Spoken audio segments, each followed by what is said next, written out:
हे राम।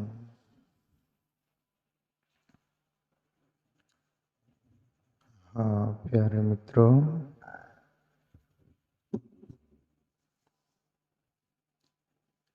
कबीर साहब का दुआ है एक, उस पर चर्चा करेंगे, सत्संग करेंगे अपन। और जो भी संदर्भ में आ जाए दुआ के। बहुत पसारा मत करो, कर थोड़े की आस। बहुत पसारा जिन किया, वे भी गए निराश। कबीर साहब।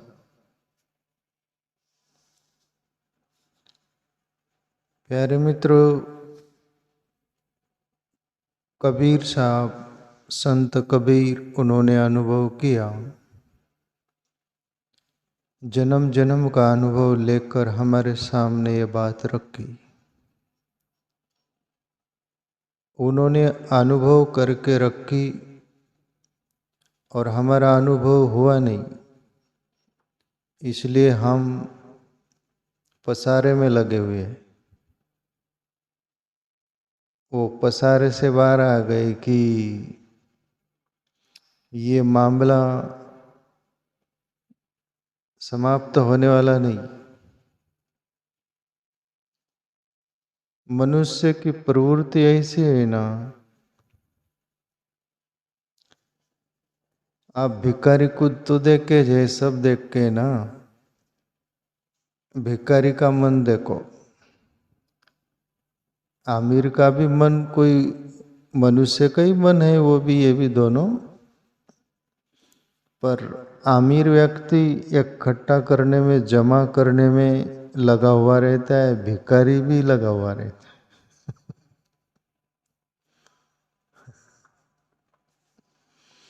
है। बीच में 2-4 साल 5 साल पहले मैं न्यूज पर देखा था, कर्नाटका साइड, साउथ में, दक्षिण में, एक भिखारन बुड्ढी भीख मांगती थी फुटपाथ पर। उसके 2-4 रूम पैसे भर रखी थी, सिक्के और जो भी जो नोट होती है वो सब ऐसे मिलाकर। बुजुर्ग हो गई, सीधी खाती पीती नहीं, कोई सुख सुविधा नहीं, उठ रहे चंदा हुए धंधा, सुबह उठना और चौरा वो फुटपाथ पर जाना, भीख मांगना। 4 रूम 5 रूम, कितनी रूम थी क्या नहीं, बहुत मशीन खराब हो गई वो गिनने में। ऐसा बोलो तो वो गिनने वाले सिक्के तो बहुत बोरिंग हो गए, न्यूज पर आया था। तो वो बुढ़ी रोए बहुत सारा कि मेरे पैसे क्यों ले जा रही, मेरे तुमको भी देंगे पर कितने, गिने तो सही। और आप इतने सारे पैसे होकर भीखी मांग रही, ये भी आश्चर्य है। वो बोले कि मैं जब तक रहूंगी तब तक भीखी मांगूंगी, बोले। वो लोग बोले कि माता जी बहुत हो गया, इतने पैसे आए, थोड़ी जिंदगी सुख चैन से जी लो, हम नहीं ले जाएंगे। नहीं, बोले उस मालिक ने जिंदगी दी है मुझे भीख मांगने के लिए, मैं साथ में ले जाऊंगी। भिखारी भी बस नहीं आता, उसका भी मन मानता नहीं। एक संत गांव में भिक्षा मंगा करते थे, भिक्षा प्रवृत्ति से जीवन चलाते थे पहले जमाने में। गांव नगर वालों ने बोला कि बाबा आप ये भिक्षा मांगते आपका पूरा नहीं होता, इसलिए ही मांगते ना। तो अपने नगर में एक बादशाह साहब है, और सुबह सुबह चले जाओ, इतना दान दे देता है वो, तो जिंदगी भर मांगना ही नहीं पड़ता, इतना दे देता, आप वहाँ चले जाइए। वो साधु भी सोचा है कि ये सब अभी अपने से बोरिंग हो गए, चलो देख लेंगे। उदास आ गए और सुबह हुई, गए बादशाह साहब के महल। वहाँ जाकर सिपाहियों नौकरों से, जो भी मंत्री संतरी से बोले बादशाह साहब कहाँ, बोले मस्जिद में अल्लाह ताला से दुआ मांगने गए। तब वो जो साधु थे, वो बोले कि वो कब आते क्या नहीं आते, अपनी मस्जिद चले जाए। गए तो वो बादशाह साहब अल्लाह ताला से मस्जिद में नमाज पढ़ के दुआ मांग रहा था, हे अल्लाह ताला, हे मालिक, मुझे इतना धन तो दिया है बहुत सारा, पर वो बहुत कम गिर रहा है। आप एक काम करिए, मुझे और दे दो मालिक, मुझे बहुत धन दे दो, और हे अल्लाह ताला दे दो। तब वो साधु बोला कि धिक्कार है मेरे को भी, मैं भिखारी के पास आ गया। फुटपाथ पर का भिखारी और इस भिखारी में क्या फर्क? जिसको परमात्मा ने इतना सारा दिया वो भी अल्लाह ताला से बोल रहा है बहुत दे दे मुझे, और इतना मिलकर भी भिखारी पना है तो धिक्कार। कटोरा को फेंका जो होगा पात्र। फकीरी में भी मुझे मांगने की शर्म आती है, हे अल्लाह अब तेरा हो गया, किसी के आगे हाथ फैलाया नहीं जा, फेंक दिया और अपने झोपड़े कुटिया पर आ गया। तब पता चला वो साधु को कि यहाँ बादशाह राजा वो भी भिखारी है, फुटपाथ वाला भिखारी है। कबीर साहब को भी ये पता चल गया प्यारे मित्रों, इसलिए उन्होंने बोला कि बहुत पसारा मत करो कर थोड़े की आस, बहुत पसारा जिन किया वे भी गए निराश। मोरारी बापू से एक बार मैं कभी सुना था, बहुत साल पहले काठियावाड़ में कहीं उधर कथा एक बार उन्होंने की थी, दोबारा वहाँ पर कथा हुई थी कुछ सालों बाद। तो मोरारी बापू गए, वहाँ के आश्रम के जो महंत थे और गुजराती में बोले बापू कि बापू बहु बहु वधी गयो आश्रम। तब वो आश्रम के महंत मालिक जो थे ना, वो संत साधु संत, वो बोले नहीं बापू બધું વાળવાનું काम છે। बोले झाड़ू मारने का काम है बापू, कुछ नहीं, ये सब बढ़कर दिमाग को तान हो गया, टेंशन आ गया। साधु भी साधु बनता है हरि भजने के लिए, वो भी पसारा इतना करता है कि दुनिया में एक नंबर में ही साधु आ जाऊं। धनवान भी बोलता है कि दुनिया में एक नंबर में धनवान की पहली लिस्ट में आ जाऊं। आप करेंगे क्या आदमी? इसलिए कबीर सब जानकर आपने को सावधान कर रहे, भैया सावधान, बहुत पसारा मत करो कर थोड़े की आस, बहुत पसारा जिन किया वे भी गए निराश। बहुत पसारा जो किए वो सब छोड़ गए, और जाते समय उनको लगा कि मैं फालतूपना किया। सिकंदर नहीं बोला कि मैं जाते समय मेरा हाथ बाहर कर देना। लोगों ने बोला ऐसा क्यों, नियम तो नहीं है। बोले मैं दुनिया को मैसेज देना चाहूँ, मैं सब ले जाना चाहता था पर ले नहीं जा रहा, खाली हाथ आया था खाली हाथ जा रहा हूँ। मैं पागलपन किया, तुम मत करना। और यहाँ जो देखो वहाँ उसमें ही लगे हुए हैं, तो बोध कहाँ से लेना? आपको कभी विचार आया क्या? कोई विचार नहीं आ रहा, तो फिर क्या मजा जिंदगी में? फिर क्या? मैं एक कहानी बोलूं, मैं कहानी पढ़ा था स्वामी राम सुखदास जी से, ब्रह्मलीन स्वामी राम सुखदास जी बड़े अच्छे संत, मैंने देखा है निकट से उनको। वो बोले कि एक शहर में 4 साधु आए और चारों रुकने का भी अंदाज उनका, एक रुका चौराहा पर, चौराहा होता है 4 रास्ता चौफुली, वहाँ बैठ गए आसन जमा कर। दूसरा साधु रुका घंटा घर, घंटा घर मतलब ये जो घड़ी का घंटा, घंटा घर वो टाइम बताने का। एक घंटा घर में रुका, एक चौराहा पर रुका, और तीसरा कचेरी में रुका। कचेरी होती है ना, ये कोर्ट कचेरी, जहाँ कोई भी अपराधी आते वहाँ, एक कचेरी में रुका। और चौथा मशान घाट में रुका।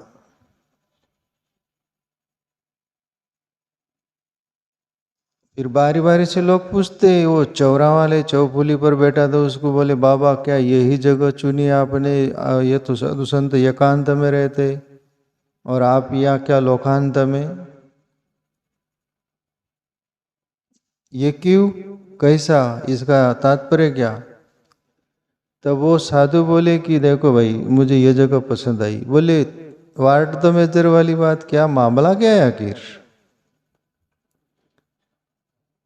वो साधु बोले कि देखो मैं बैठा रहता हूँ यहाँ, 24 घंटे रहता हूँ ना, मैं देखते रहता हूँ चारों रास्ते से चारों ओर लोग भागते। बोले इतने भागते कि मैं रोकता हूँ, भैया रुकिए, वो बोलते हमको टाइम नहीं। चारों तरफ भाग रहे उनको सबको रोकता हूँ, रुको, वो बोले हमको 1 सेकंड का टाइम नहीं। तब मैं सोचता हूँ कि इनको 1 सेकंड का टाइम नहीं, मिनट का नहीं, घंटे का नहीं, कोई टाइम नहीं, तो ये सच्चा टाइम किधर मिल रहा है? मैं देख रहा हूँ गए वो वापस आ रहे और जा रहे, किसका पूरा नहीं हो रहा है, कोई मंजिल तक नहीं पहुंच रहा। तो मैं जंगल में न जाते हुए यहीं बैठूंगा और देखूंगा कि जिंदगी यहीं ठीक है। हे मन, मेरे मन को खुद को बोलूंगा ये दुनिया सब भाग रही, किसका पूरा नहीं हो रहा, तेरा भी नहीं होगा, इसलिए तू हरि भजन कर ले। मैं यहाँ बैठकर हरि भजन बहुत करता हूँ। बोलिए दुनिया को देखकर वैराग्य आता है मेरे को। जंगल में चला जाऊंगा तो वहाँ और ऐसा आएगा कि दुनिया क्या कर रही, इसलिए मेरे लिए ये सही जगह है। और अपने को भी जिंदगी में जहाँ वैराग्य है, परमात्मा की याद आए, और ये नाशिवंत जगत जो है, नश्वरता का हमें बोध हो, कुछ सूझबूझ हो, आप घर में रहो कि किधर भी रहो, आपके लिए वैराग्य भूमि है वो।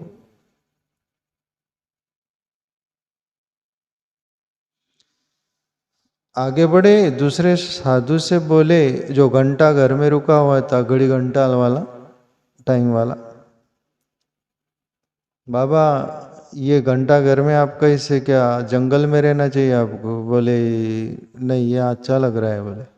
बोले मामला क्या, राज क्या? बोले राज ये है, ये घड़ी सेकंड काटा चलता है, मिनट काटा चलता है, घंटा काटा चलता है, 12 पे आकर रुक जाता है, वो हाथ जोड़ देता है, जवाब देता है, बोले इसके आगे मैं नहीं बढ़ सकता, इसके आगे मेरे पास कोई समय नहीं, यहाँ तक ज हूँ। 12 से घूमता 12 पर आता है वो, 12 के आगे कहीं जाता नहीं वो।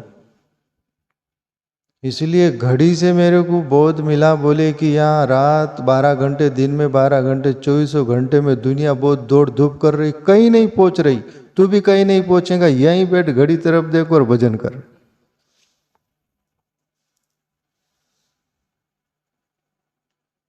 बोले इसलिए मुझे यहाँ पर अच्छा लगता है। लोग बोलते हैं ना मेरे को टाइम नहीं, मेरे को समय नहीं, पर समय भी 12 बजे पर रुक जाता है, तू कब रुकेगा? वहां से तीसरे साधु पास गए, कचेरी वाला, वो जो अपराधी लोग आते उनको देखते रहते थे, वो सब कुछ, वो जज वगैरह जो सब चलता है ना वो कचेरी में। लोग बोले बाबा आपको यही जगह अच्छी लगी, आपको भी? ये 4 साधु आए हुए बड़े गजब के लग रहे। बोले कचेरी में क्या, कैसा क्या, मतलब क्यों रुके, क्या रुके, तात्पर्य क्या? बोले राज को राज नहीं, राज खोलो। बोले कचेरी वाला साधु बोले कि भाई मैं देखता हूं ये जो सजा दे रहे हैं जज वगैरह सब कुछ, और अपराध कोई कर रहा है और सजा कोई दे रहा है। बोले अपराध कोई कर रहा है और सजा दूसरा दे रहा है, तो उस पर से मैं बोध ले रहा हूं कि अपराध करना ही नहीं, इसलिए कोई सजा देगा ही नहीं। इसलिए मैं खुद को बोलता हूं कि जिंदगी में अपराध करना नहीं है अपने को, तो किसी से सजा नहीं मिलेंगी, आजाद जिंदगी जिएंगे।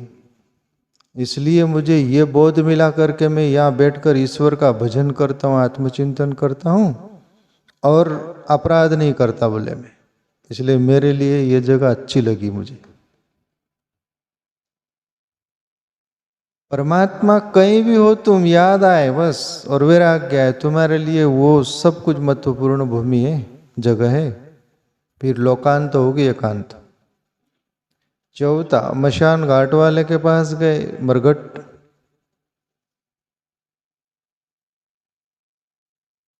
बोले बाबा आप क्या चुने जगह, यहाँ मरघट है, यहाँ लोग जलाने आते हैं, और यहाँ कैसे, क्या आप क्या क्या मामला है, कुछ राज बताओ इसका। वो साधु बोले कि भाई मैं ये देख रहा हूँ, बोले यहाँ आकर मुझे ये पता चला कि दुनिया शहर सिटी गांव में कहीं भी नगर में घर में दुनिया कायम नहीं रहती, शमशान में ही आती है, मशान घाट में ही आती, मरघट पर ही आती, बोले आखिरी ठिकाना ये। फिर यहाँ आ गई तो यहाँ से कहीं जाती नहीं बोले वो। इसलिए मेरे को ये बोध मिला कि कहीं भी रह लो यहीं आना पड़ेगा, तो मैं आज ही आ गया है।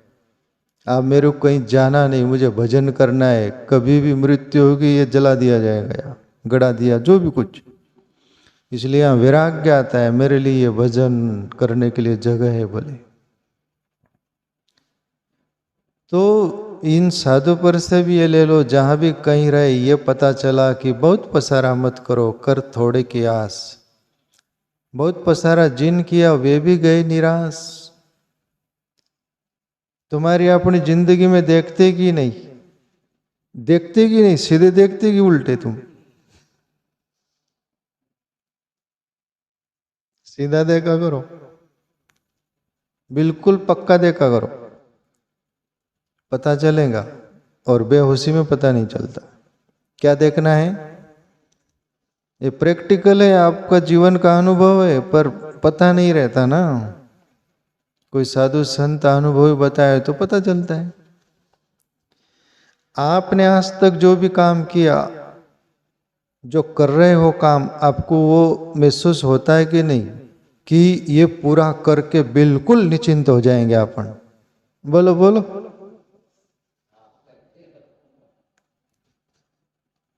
अरे मैं भी,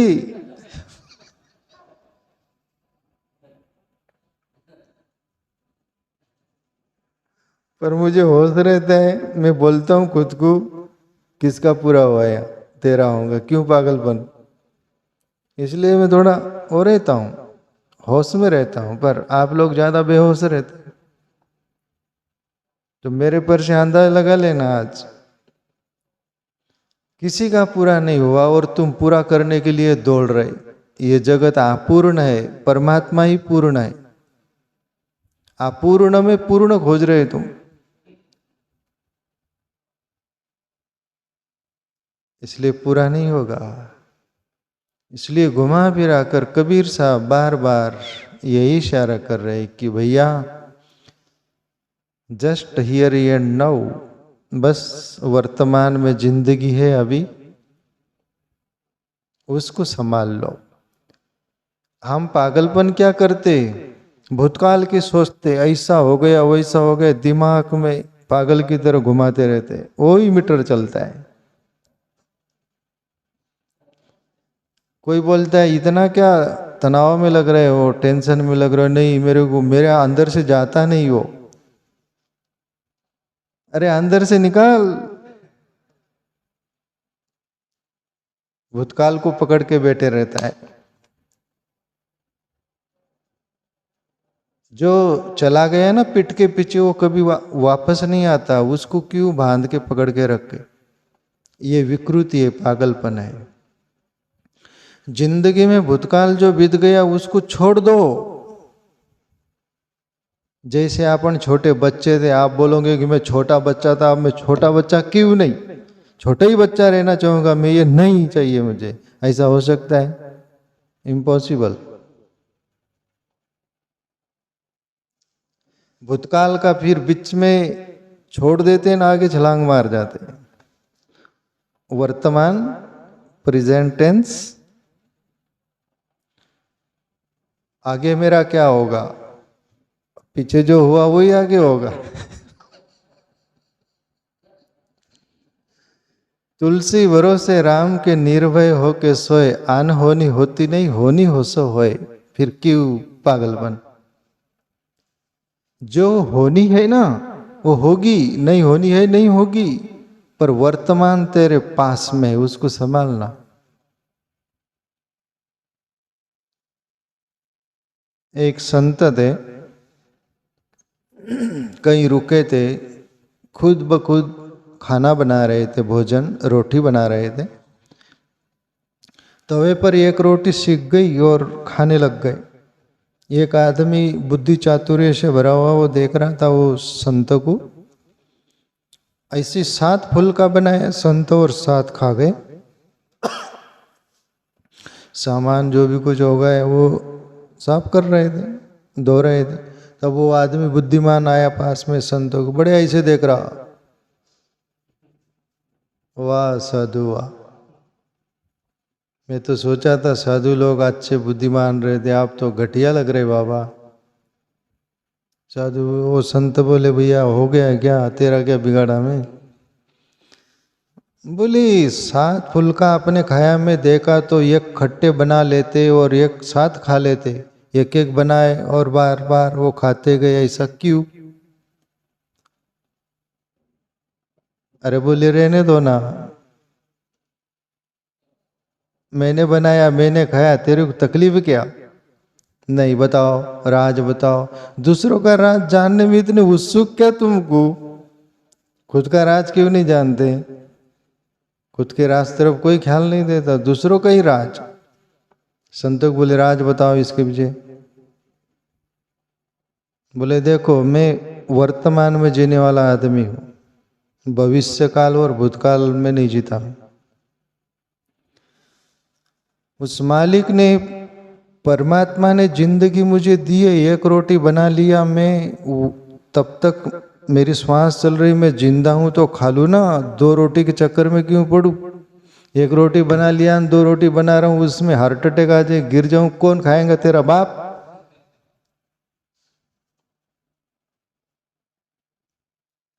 और ईश्वर ने मुझे समय देता गया 7 फुल्का तक, तो मैं 7 खा लिया। वर्तमान में मैं जीता हूं। तो कहने का तात्पर्य वर्तमान में जिए प्यारे मित्रों, न भूतकाल की सोचो न भविष्य काल की सोच। दोनों वर्तमान में ही पैदा होते। जिसका वर्तमान सद गया उसका भूतकाल भी सद गया और भविष्य काल भी सद गया। तो अभी जीवन है उसको साध लो।